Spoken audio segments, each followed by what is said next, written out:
नमस्कार मित्रांनो. आजच्या व्हिडिओमध्ये आपण चर्चा करणार आहोत. प्रेमामध्ये किंवा रिलेशनशिपमध्ये दोन व्यक्ती असतील, एकाची जर का मिथुन राशी असेल आणि दुसऱ्याची कन्या राशी असेल, तर त्यांचं जे प्रेम किंवा त्यांचं जे रिलेशनशिप आहे हे कशाप्रकारे फुलत जाईल. अशा कोणत्या गोष्टी आहेत की ज्या लक्षात ठेवायला हव्यात, अशा कोणत्या गोष्टी आहेत की ज्या प्रत्यक्ष करायला हव्यात. दोघांची व्यक्तिमत्व नेमके कशा प्रकारचे असतात, रिलेशनशिपमध्ये त्यांच्या अपेक्षा नेमक्या काय असतात, दृष्टी कशा प्रकारची असते आणि हे रिलेशनशिप ब्रेकअपपर्यंत पोहोचलं तर नेमकं काय करायला हवं, त्याच्यासाठी कोणत्या गोष्टी कारणीभूत असतात, या सर्व संदर्भातली खुलासेवार चर्चा आपण या व्हिडिओमध्ये करणार आहोत. तर सर्वात पहिल्यांदा आपण मिथुन राशीबद्दल विचार करू. मिथुन राशीबद्दल सांगायचं झालं तर कालपुरुषाच्या पत्रिकेमध्ये तृतीय स्थानामध्ये येणारी ही रास आहे. पुरुष रास आहे. राशीचा जो स्वामी आहे तो बुध आहे. राशीचे जे तत्व आहे ते वायुतत्व आहे आणि ही जी रास आहे ती द्विस्वभावाची रास आहे. सगळ्यात पहिली आणि महत्त्वाची गोष्ट जी की मिथुन राशीमध्ये सांगता येईल तो म्हणजे त्यांचा स्वभाव, त्यांचा नेचर. खूपच हळवा अशा प्रकारचा नेचर किंवा स्वभाव हा मिथुन राशीमध्ये दिसून येतो. बदल हा काय तो त्यांच्यामध्ये कायमस्वरूपी दिसून येतो, म्हणजे स्थिर असतो. प्रत्येक गोष्टीमध्ये बदल हे त्यांचा मूलभूत गाभा आहे त्यांच्या एकंदरीत स्वभावाचा किंवा जीवनाचा. आता हा बदल त्यांच्या वागण्या, बोलण्यात, खाण्यापिण्याच्या सवयी, जीवनाकडे बघण्याच्या दृष्टिकोनापासून सर्व ठिकाणी तुम्हाला दिसू शकेल. अर्थात छोट्या मुलासारखा यांचा स्वभाव असतो, निरागस असतात, याच्यावर तुम्ही विश्वास ठेवू शकता. ज्या गोष्टी त्यांच्या मनात असतात त्या त्यांच्या हृदयात असतात. आणि दुसरी सगळ्यात महत्त्वाची गोष्ट म्हणजे आपल्या वागण्या बोलण्याने किंवा आपल्या शब्दाने सुद्धा दुसरा दुखावला जाणार नाही याची काळजी मिथुन राशीच्या व्यक्ती अगदी लहानपणापासूनच घेत असतात. त्यामुळे नातेसंबंध जोडायला ही रास अतिशय उत्तम समजली जाते. संवाद कौशल्य या राशीचं अतिशय उत्तम असतं. लहानपणापासून चिकित्सक चौकस असतात, बऱ्याचशा गोष्टींची माहिती असते, परंतु ती जरी वरवरची असली तरी बऱ्याचशा गोष्टींबद्दल किंवा क्षेत्राबद्दल त्याला माहिती असतं. आणि महत्त्वाची गोष्ट म्हणजे त्यांचा जो स्वभाव असतो किंवा त्यांची जी वाणी असते ती खूप चांगली असते. त्यामुळे शेअरिंग करणं यांना आवडतं आणि त्यांचं मित्रमंडळ फार मोठं असतं. आजकालच्या युगात म्हणजे सोशल नेटवर्किंग साईटच्या युगामध्ये हे बऱ्याच प्रमाणात ॲक्टिव्ह असतात. दुसरी महत्त्वाची गोष्ट म्हणजे कम्युनिकेशन स्किल आता सांगितल्याप्रमाणे चांगलं असल्याकारणामुळे आणि यांचं वागणं बोलणं चांगलं असल्याकारणामुळे समाजामध्ये यांची एक वेगळ्याच प्रकारची इमेज असते. छोट्या मुलासारखे निरागस असतात, निष्पाप असतात. दुसरी महत्त्वाची गोष्ट म्हणजे या राशीच्या व्यक्ती बौद्धिक स्वरूपाचे कामं अगदी सहजपणे करू शकतात आणि बौद्धिक त्यांचं साधारणतः चांगलंच असतं. याचप्रमाणे ज्याला आपण दुनियादारी म्हणतो तीसुद्धा या राशींना चांगल्या प्रकारे जमतं.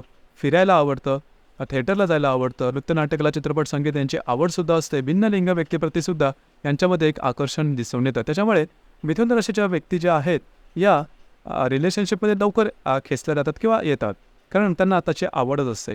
दुसरी महत्त्वाची गोष्ट म्हणजे मिथुन राशीच्या व्यक्तींबद्दल सांगायचं झालं तर थोडंसं शारीरिकदृष्ट्या यांचं बळ थोडं कमी असतं. म्हणजे ज्या ठिकाणी शारीरिक मेहनतीची कामं असतात ती कामं करताना थोडंसं हे लवकर मलूल होतात, थकून होतात. परंतु ज्या ठिकाणी बोलणं आहे, त्या ठिकाणी बौद्धिक स्वरूपाची कामं आहेत, ऑफिसच्या संदर्भात काही कामं आहेत, फिरण्याची खास करून जी कामं असतात, त्यांना फिरायला वगैरे खूप आवडतं. तर तशा प्रकारची कामं, टीचिंग फील्डशी संबंधित जी कामं आहेत ती कामं या राशीच्या व्यक्ती अतिशय उत्तम प्रकारे करतात. एकंदरीतच सांगायचं झालं तर या राशीच्या ज्या व्यक्ती असतात या कुठल्या गोष्टीवर जास्त ठाम असणं, अडून राहणं, हट्टीपणा हा प्रकार या राशीमध्ये दिसून येत नाही. उलटपक्षी दुसऱ्याला अनुरूप होईल अशा प्रकारे वागणाऱ्या आणि लवकर ॲडजस्ट करणाऱ्या ही रास आहे मिथुन रास. आता आपण चर्चा करू कन्या राशीबद्दल. कन्या राशीबद्दल सांगायचं झालं तर कालपुरुषाच्या पत्रिकेमध्ये 6व्या स्थानात येणारी ही रास आहे. स्त्री रास आहे. राशीचा जो स्वामी आहे तो बुध आहे. राशीचं जे तत्व आहे ते पृथ्वी तत्व आहे आणि ही जी रास आहे ती द्विस्वभावाची रास आहे. या राशीचं पहिली सगळ्यात महत्त्वाची गोष्ट म्हणजे त्यांचं बोलणं. त्यांचं वाणीवरती अतिशय उत्तम असं प्रभाव असतो किंवा पकड असते.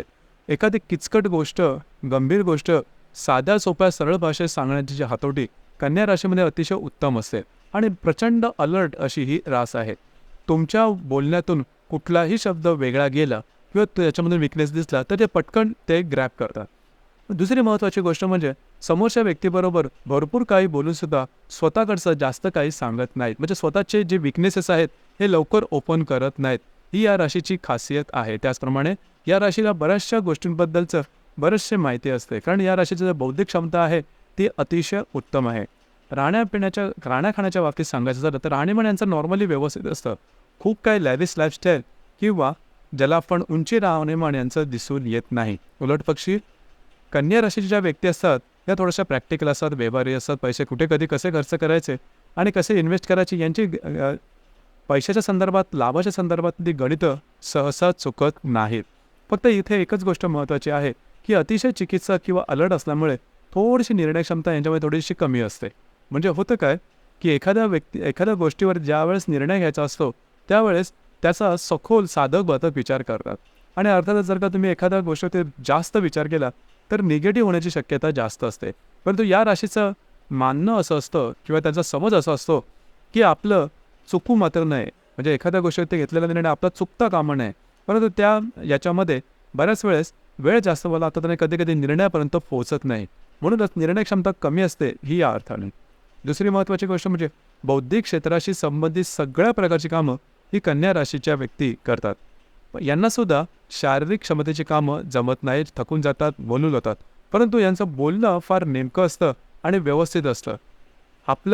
आपला फायदा कशाप्रकारे काढून घ्यायचा हे कन्या राशीच्या व्यक्तीला अतिशय उत्तम प्रकारे ठाऊक असतं. कन्या राशीच्या व्यक्ती या समोरच्यावरती सहसा विश्वास ठेवत नाहीत किंवा विसंबून सुद्धा राहत नाहीत. आरोग्याच्या संदर्भातले त्रास मात्र यांना दिसून येतात. खास करून पचनसंस्थेशी संबंधित त्रास किंवा पोटाच्या पाठीचे विकार हे या राशीमध्ये दिसून येतात. अतिशय अलर्ट अशा प्रकारची ही त्रास आहे. जसं आपण चर्चा करतो आहोत की मिथुन रास आणि कन्या रास दोन्ही राशी समजा रिलेशनशिपमध्ये असतील, अर्थात या दोन्ही राशीचा जो स्वामी आहे तो बुध आहे. दोन्ही ज्या राशी आहेत त्या द्विस्वभाव आहेत. दोन्ही राशी या भावनिक आहेत आणि दोन्ही राशींना संवाद कौशल्य अतिशय उत्तम असतं. त्यामुळे रिलेशनशिपमध्ये आल्या तर या दोन्ही राशीचं जे रिलेशनशिप आहे ते अतिशय उत्तम प्रकारे चालू शकतं.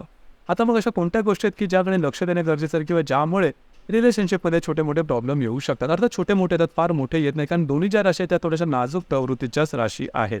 आता इथे प्रेमामध्ये महत्त्वाची गोष्ट असते तो म्हणजे विश्वास. हा विश्वास मिथुन राशीमध्ये खूप चांगला असून मिथुन राशीचा व्यक्ती समोरच्या व्यक्तीवरती विश्वास पूर्णपणे ठेवतो. ही गोष्ट कन्या राशीला लवकर जमत नाही आणि त्यांच्या वेगवेगळ्या एकंदरीत वागण्या बोलण्यातून ही वरचेवर प्रकट होत असते किंवा समोरच्याला दिसून येते आणि इथे मिथुन राशीच्या व्यक्तीला थोडंसं प्रश्नचिन्ह उभं राहू शकतं.